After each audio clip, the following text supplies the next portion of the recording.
주님 참으로 혼란하고 경랑이 있는 이때에 저희를 주님의 자리로 불러주시고 찬양케 하시고 주님 오늘 우리들 가운데 오시더라도 우리가 주님 앞에 설 수 있는 믿음 주셔서 감사합니다.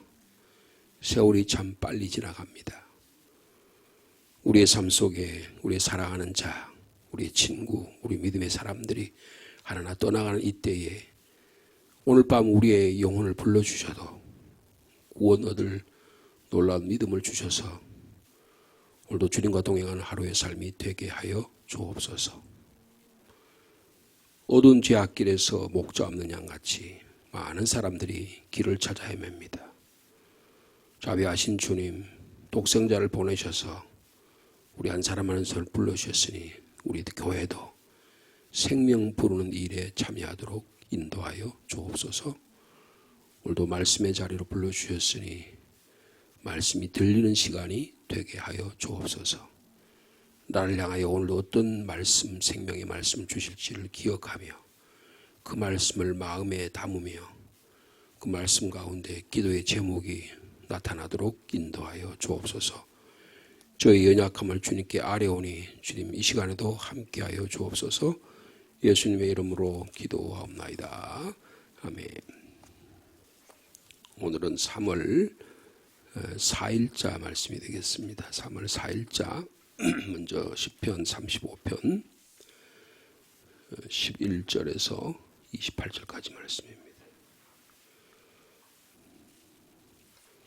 구약성경 826면 시편 35편 11절 말씀부터 28절까지 한 절씩 먼저 11절 말씀 제가 먼저 읽습니다.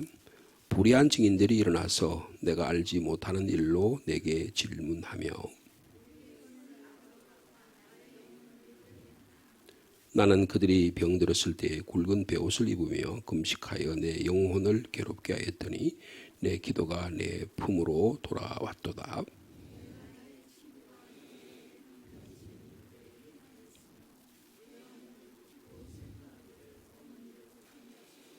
그러나 내가 넘어짐에 그들이 기뻐하여 서로 모이며 불량배가 내가 알지 못하는 중에 모여서 나를 치며 찢기를 맞이 아니하도다.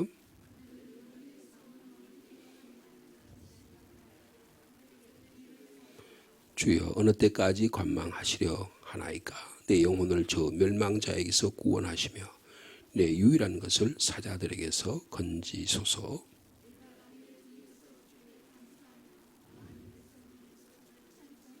부당하게 나의 원수된 자가 나로 말미암아 기뻐하지 못하게 하시며 까닭 없이 나를 미워하는 자들이 서로 눈짓하지 못하게 하소서.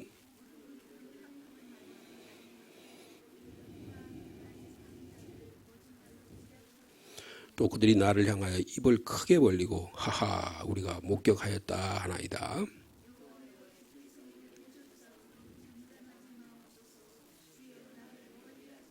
나의 하나님 나의 주여 떨치고 깨셔서 나를 공판하시며 나의 송사를 다스리소서.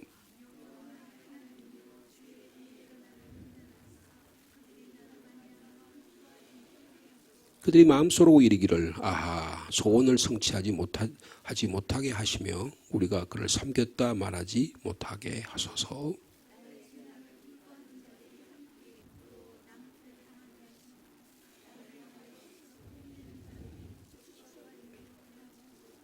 나의 의를 즐거워하는 자들이 기꺼이 노래로 부르고 즐거워하게 하시며 그의 종의 평안함을 기뻐하시는 여호와는 위대하시다 하는 말을 그들이 항상 말하게 하소서. 나의 혀가 주의 의를 말하며 종일토록 주를 찬송하리이다. 아멘. 이어서 에스겔 말씀입니다. 에스겔 1장 1절과 2장 1절의 말씀입니다. 이사야 예레미야 애가 다음 애가 에스겔이죠. 에스겔 1장 1절 제가 가진 성경으로는 1151면이 되겠습니다.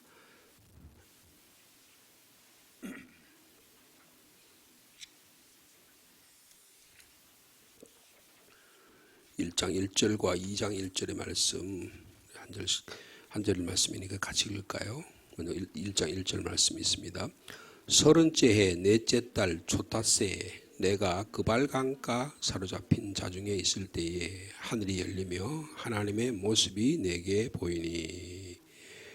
그 모습이 쭉 이제 1장에 설명합니다. 자, 그 다음에 2장 1절의 말씀입니다. 그 음성을 다 보여주신 다음에 하신 말씀이에요. 자, 2장 1절 같이 읽습니다. 시작. 그가 내게 이르시되 인자야 내 발로 일어서라 내가 내게 말하리라 하시며. 아멘. 그리고 사도행전 말씀이죠.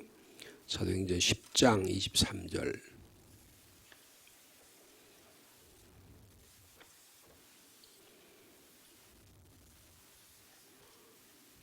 10장 23절 후반절 말씀입니다.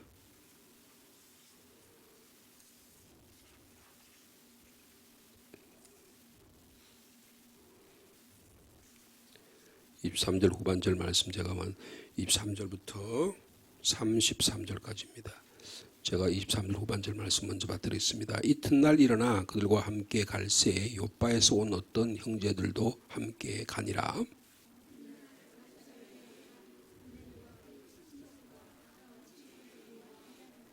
마침 베드로가 들어올 때에 고넬료가 맞아 발 앞에 엎드려 절하니 더불어 말하며 들어가 여러 사람이 모인 것을 보고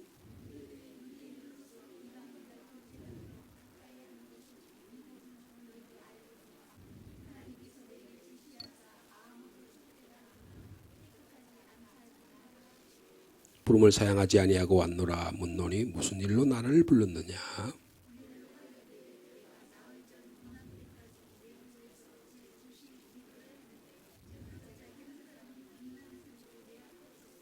말하되 고넬료야 하나님이 내 기도를 들으시고 내 구제를 기억하셨으니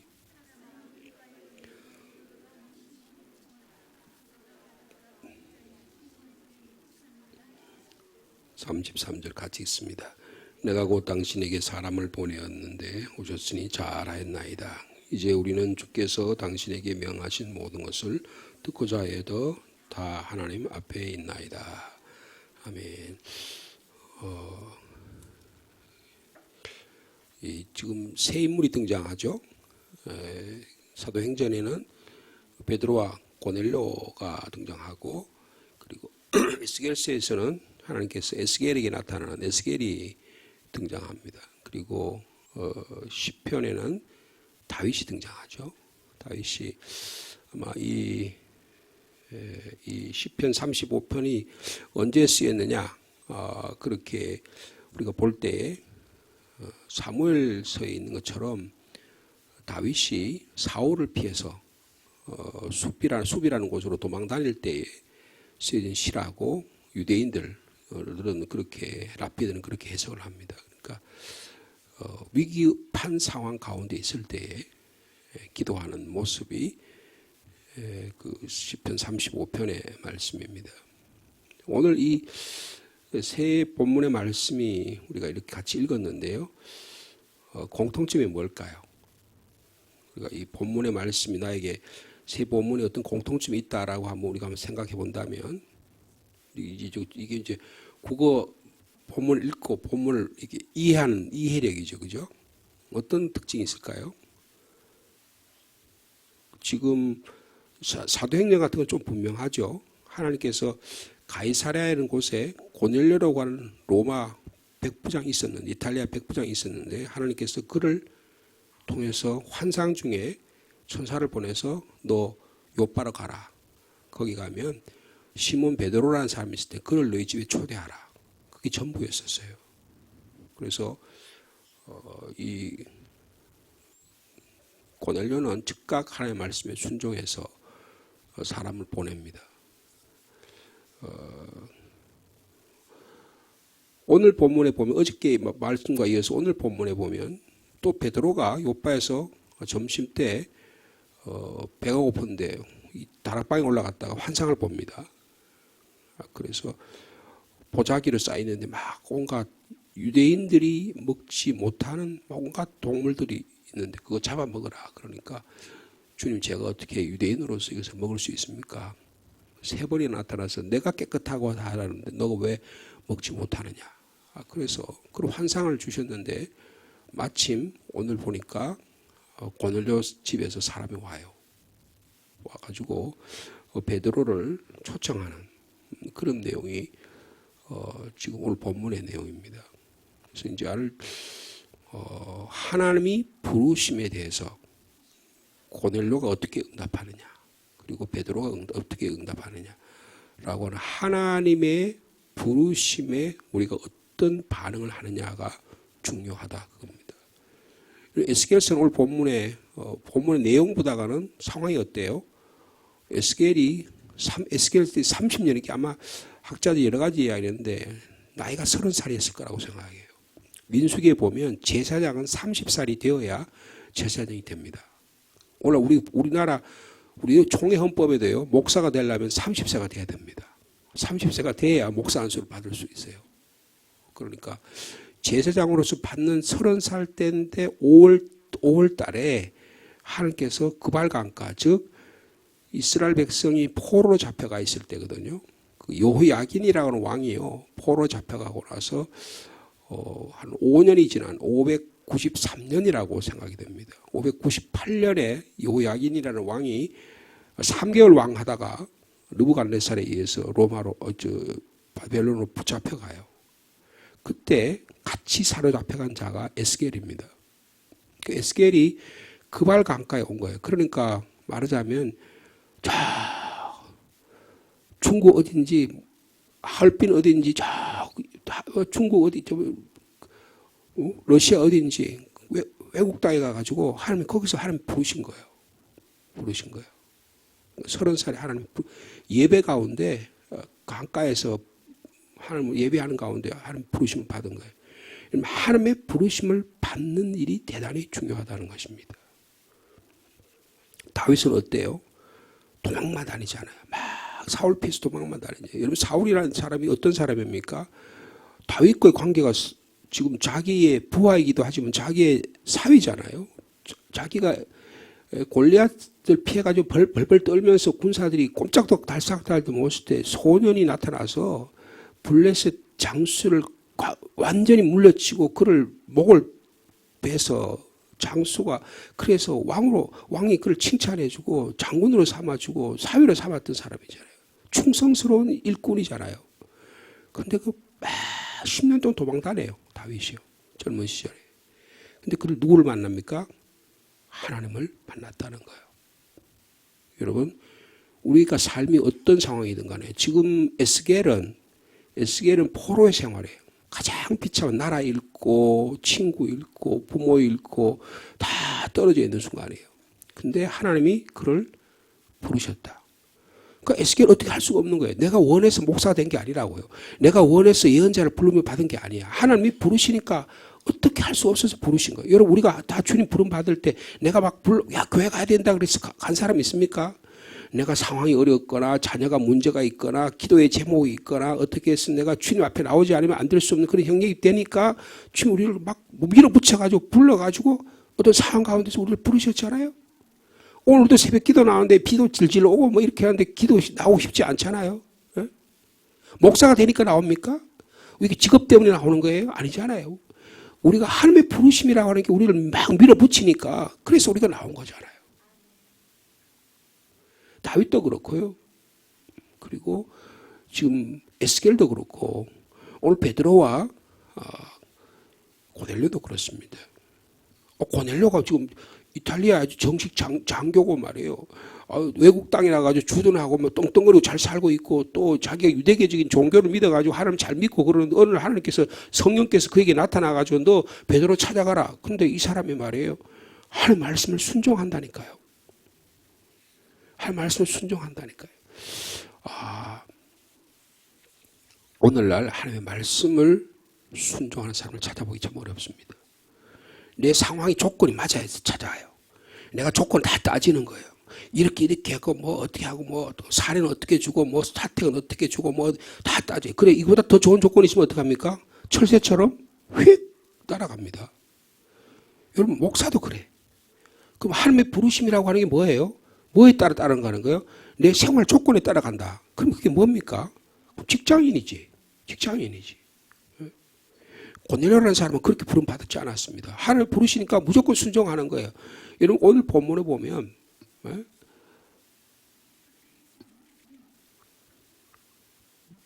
지금 저기 오잖아요. 베드로가 오잖아요. 그렇죠? 베드로가 불러들여서 유숙하고 나서 23절에 이튿날 일어나 그들과 함께 갈새 요빠에서 온 어떤 형제들도 함께 가니라.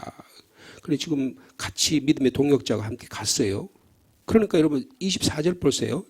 사도행전 10장 24절에 이튿날 가이사랴에 들어가니 그러니까 하루가 걸린 거가 봐요. 요빠에서 하루 종일 걸어가지고 그 다음날 이제 요빠에 간 거예요. 가이사랴에 간 거예요. 고넬료가 어떻게 해요? 그의 친척과 가까운 친구들을 모아서 기다리고 있었다는 것입니다. 기다리고 있었다는 거예요. 여러분 고넬료는 하나님의 말씀에 순종하는 사람이었습니다. 귀한 믿음의 사람이에요. 여러분 베드로가 얼마나 이 사건이 귀했느냐. 말씀에 순종하는 자신도 말씀에 순종해서 이게 무슨 뜻이지? 왜 보자기가 나타나가 세 번이 나에게 그렇게 하고 너 그거 따라가라고 그랬어. 내가 여기 따라왔는데 이게 무슨 의미가 있을까? 무슨 의미가 있을까?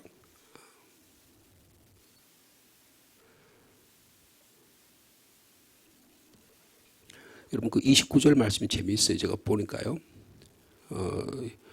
이제 오니까 베드로가 그럴 때 막 바라 엎드려가지고 인사를 하잖아요. 그러니까 나는 당신들이 보통 이방인들이 생각하는 것처럼 그렇게 무슨 신이 내린 사람이 아니라고. 나도 당신하고 똑같은 인격적인 성정을 가진 사람이라고. 그렇게 이야기하면서 여러분 그 29절에 뭐냐면 당신이 부름을 사양하지 않고 왔노라 묻노니 뭐라 그래요? 무슨 일로 나를 불렀느냐. 여러분 지금 우리가 하나님이 나를 부르신 거 알아서 온 거예요? 여러분 지금 다 베드로가 말이에요. 하나님이 환상 불러니까 하나님이 다 이게 이렇게 뜨니까 다 자세히 얘기하지 다 이렇게 저렇게 하니까 자초지종을 다 얘기하니까 베드로가 온 겁니까? 아니에요. 무작정 간 거예요. 하나님의 부르심에 무작정 간 겁니다. 그러면 고넬료는 왜 베드로를 불렀는지 알아요, 이 사람이요? 몰라. 왜 꼭 베드로를 불렀는지 자기도 몰라. 여러분 하나님의 부르심에는 후회가 없습니다. 하나님의 부르심에는 조건이 없어요. 하나님의 부르시면 내가 이렇게 하니까 부른 게 아니라고요. 나는 항상 조건을 따져. 나는 뭐 항상 이렇게 돼야 돼. 그런데 믿음의 사람은 조건을 따지지 않아요. 순종한다는 것입니다. 여러분 베드로 입장에서 봤을 때 내가 어떻게 이런 사람을 만났지? 이런 믿음의 사람을 어떻게 만나지? 여러분 사람의 만남이 중요합니다. 만남이 중요한데 하나님의 기도하고 구제하고 순종하는 하나님의 사람 고넬료.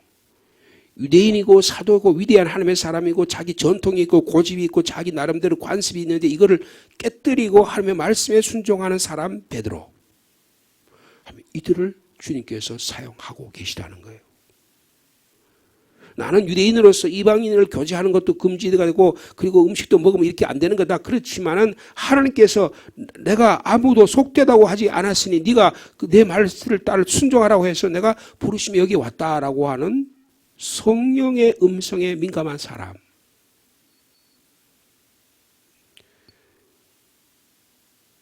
일가 친척과 친구를 초대해가지고 베드로의 말씀을 들으려고 나온 고넬료와 그의 가족들과 친구들. 아니 말씀을 들으려고 하는 깨끗한 영혼의 소유자들이 여기 등장하고 있습니다. 여러분 오늘 하나님 말씀 앞에 순종할 수 있는 영혼의 순수한 소유자가 되시길 축복합니다.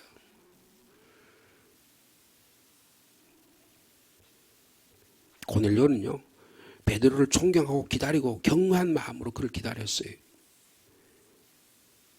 베드로는 고넬료 향해서 뭐라고 얘기합니까? 나도 당신과 똑같은 사람입니다. 내가 존귀함과 영광과 명예를 받을 사람이 아닙니다. 여러분 사람을 사귀어보면 딱 알 수 있어요. 평소에는 굉장히 겸손해. 근데 돈이 생기잖아요. 명예가 생기잖아요. 권력이 생기잖아요. 교회가 좀 커지잖아요. 그러면 금방 드러납니다. 교만해지는 거예요. 예전에는 막 목사님이 굉장히 겸손한 목사여서 근데 막 큰 교회 당임 여러분 담임 목사 만나려면 어떻게 하는 줄 압니까? 담임 목사 못 만나요. 비서실장을 만나야 돼. 목사의 비서실장이 있습니다. 비서실장이 있으면 비서가 또 있다는 거 아니에요.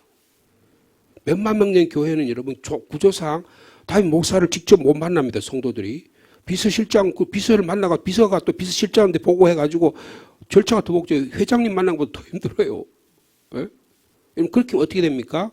교인과 목사 사이에는 간격이 떨어지는 거예요. 여러분 제 방에 문을 딱 걸어놓고 아무나 들어오지 못한다. 장로님만 들어와라. 그러면 이게 뭐 여러분 성도와 목사 사이 어떻게 되는 거예요? 간격이 생기는 겁니다. 네? 베드로는 고넬료를 그런 간격을 깨뜨려 버리는 거예요. 나도 사람이다. 하나님께서 당신에게 임한 것처럼 나에게도 하나님 임하신다. 그런 믿음을 가지고요. 자기에게 영광과 존귀와 관심 쏟는 걸 다 거절하는 거예요. 나도 구원받은 죄인이다. 당신도 구원받은 죄인이라고 이야기하는 거예요. 여러분 신앙의 경륜이 많아지고 신앙의 경륜이 깊어지고 그러면 더 겸손해야 됩니다. 하나님 말씀에 더 겸손할 수 있는 저 여러분 되시기를 축복합니다. 전통과 율법보다가 하나님의 살아있는 말씀이 더 중요한 거예요. 이게 교회의 생존에 교회의 존재의 가장 중요한 이유예요. 하나님 말씀이 들려야 돼요. 목사다 장로다 규칙이다 이런 것도 중요해요. 어떤 것을 질서를 지키기 위해 중요해요. 근데 그보다 더 중요한 건 뭐예요? 하나님의 말씀이 들려줘야 하는 거예요. 여러분 하나님의 말씀이 목사에게 들려지지 않는 순간 그 목사는 장사꾼이 되는 겁니다. 직업인이 되는 거예요. 여러분 하나님의 말씀이 장로님에게 권사님이 안 들린 순간에 그때는 그 자기의 직위가 남을 이용하거나 권좌에 앉아는 사용되는 것을 들려가지고 아주 사람이 차가워져요. 냉랭해져요. 네? 그리스도인이 아니라고. 전통과 율법보다가 하나님 말씀이 더 순종한 어떻게 할 때 그럴 수 있죠? 성령님이 우리 가운데 계셔야 돼요. 여러분 고넬료에게 성령님이 계신 것 같아요. 베드로에게 성령의 충만함이 있었습니다. 성령의 역사, 성령의 음성을 들을 수 있는 민감한 사람에게 하나님 역사하시는 거예요. 여러분 종교적 교회 생활에 익숙한 거하고 하나님의 성령의 아주 길들여지는 건 전혀 다릅니다. 교회 생활에 익숙한 사람이 마치 자기가 굉장히 성령에 충만한 사람으로 착각하면 안 돼요. 여러분 굉장히 교회 생활 저는 뭐 어머니 뱃속에서부터 신앙생활을 했으니까 저는 아주 익숙합니다. 당회를 하잖아요. 그럼 장로님 무슨 소리 하는지 다 알아. 뭐 교인들 이렇게 하면 저는 웬만하면 다 알아요. 근데 그게 익숙한 게 하나님의 뜻을 따라가는 것도 전혀 관계없어요. 하나님의 뜻을 따라가는 아주 민감해야 됩니다. 하나님의 말씀 앞에 굉장히 민감해야 돼요. 이야, 하나님 이렇게 말씀하시는구나. 제가 어저께 이 말씀을 준비하다가 29절에 부르심을 사양하지 아니하고 왔노라 묻노니 무슨 일로 나를 불렀느냐. 제가 이번 주일에 김천 지자교회 가서 설교를 하기로 됐거든요. 근데 이번 주일 오후 예배를 해야 되는데 무슨 말씀을 전할까 몇 주 전에 했는데 어저께 이 말씀이 있다가 이 말씀이 생각나요. 그래서 제목을 이렇게 붙여요. 무슨 일로 나를 불렀느냐. 남성교회 헌신 예배거든요. 무슨 일로 나를 불렀냐. 나도 몰라. 근데 하나님이 부르셨대. 이 부르심에 즉각적으로 순종하는 믿음의 사람이 되시기를 축복합니다. 매일매일의 삶 속에 성령님께 나에게 찾아오셔서 나를 부르신 음성을 듣는 사람이 신앙의 사람이에요. 이런 고넬료와 베드로 사이 이런 아름다운 인격적인 관계가 나타나게 됐다는 것입니다. 베드로가 환상 중에 나타난 짐승이 있자 이게 뭐예요? 이방인이에요. 하나님께서 이방인을 내가 깨끗하게 한다. 그래 너 그들에게 복음 전하라. 그러니까 복음이 전해지잖아요. 무슨 일로 나를 불렀느냐?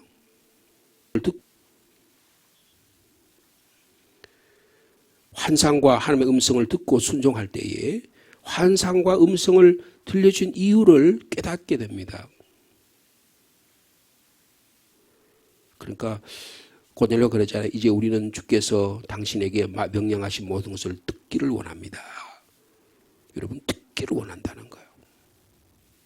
그럴 때 지금 이제 그 다음에 보면 베드로가 입을 열어서 34절부터 설교합니다. 복음의 역사가 일어나요. 그러니까 고넬료와 모든 가정이 구원을 얻습니다. 성령의 강력한 역사가 일어나게 됩니다. 오늘 이 아침에도 하나님 주신 말씀 앞에 순종할 수 있는 저와 여러분 되시길 바랍니다. 다윗이 말이에요. 순종하니까 악을 악으로 안 갚아요. 선을 선으로 갚고 악을 악으로 갚는 인간적인 방식이잖아요. 악한 사람은 어떻게 해요? 선도 악으로 갚아요. 여러분, 사울이 선을 악으로 갚은 인간입니다. 그리고 아주 못된 인간들이 많다고요.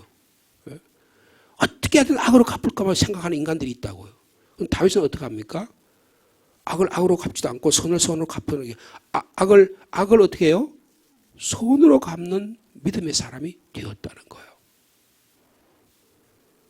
에스겔은 어떻습니까?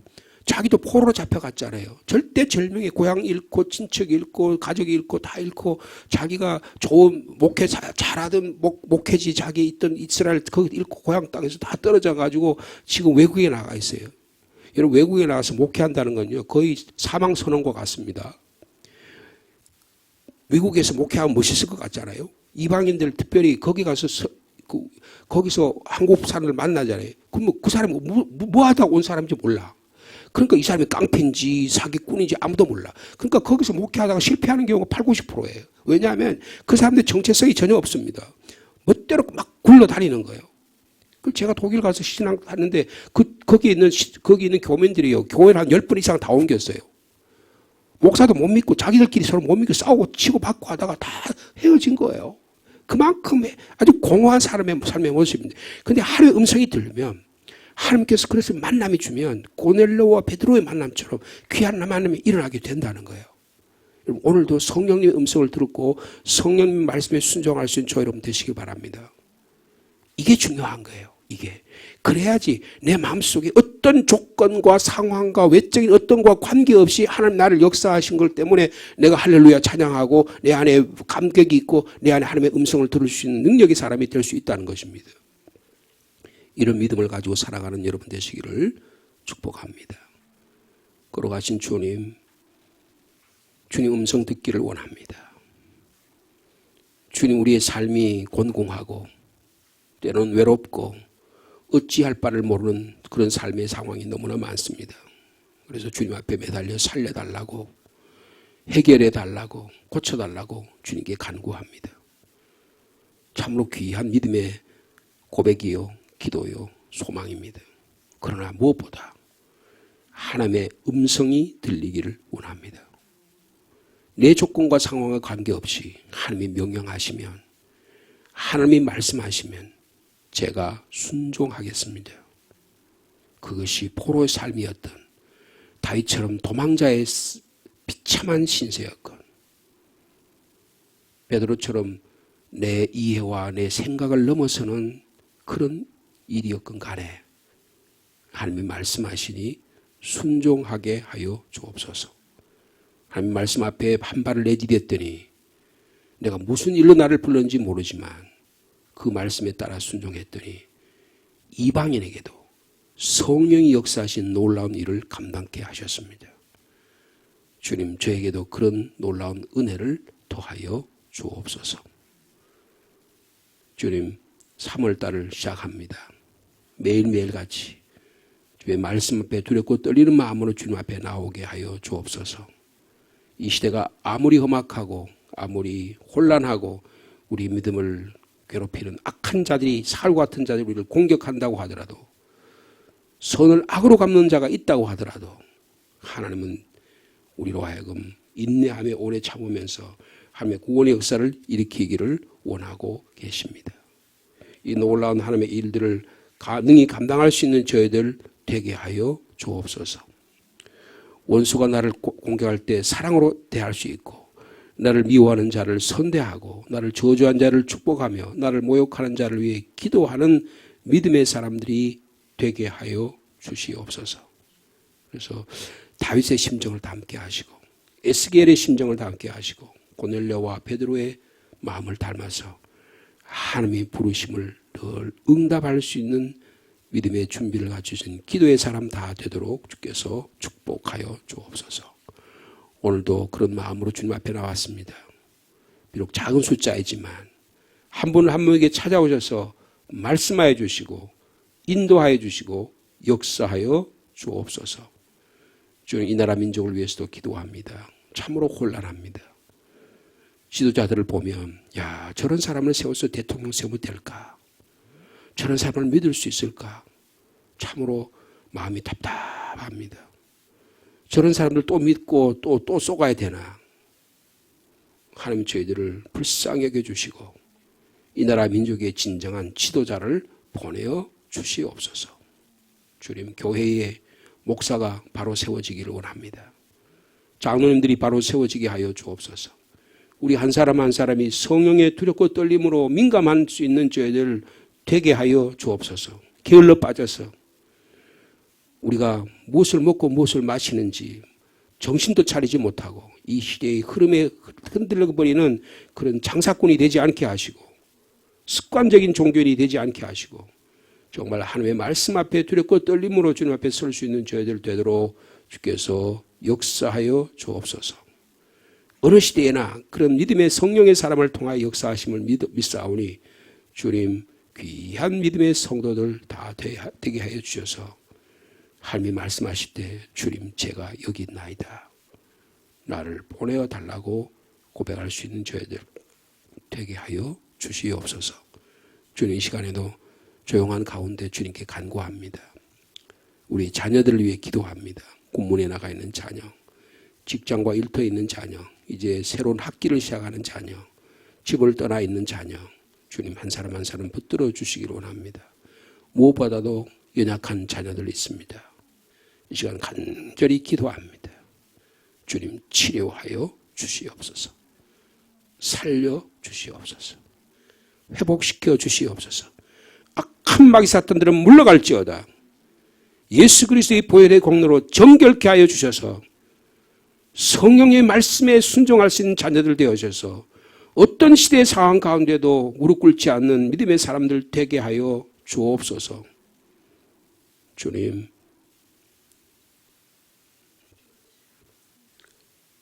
우리 교회가 우리 3월 달에 부흥사경회를 준비하려고 합니다.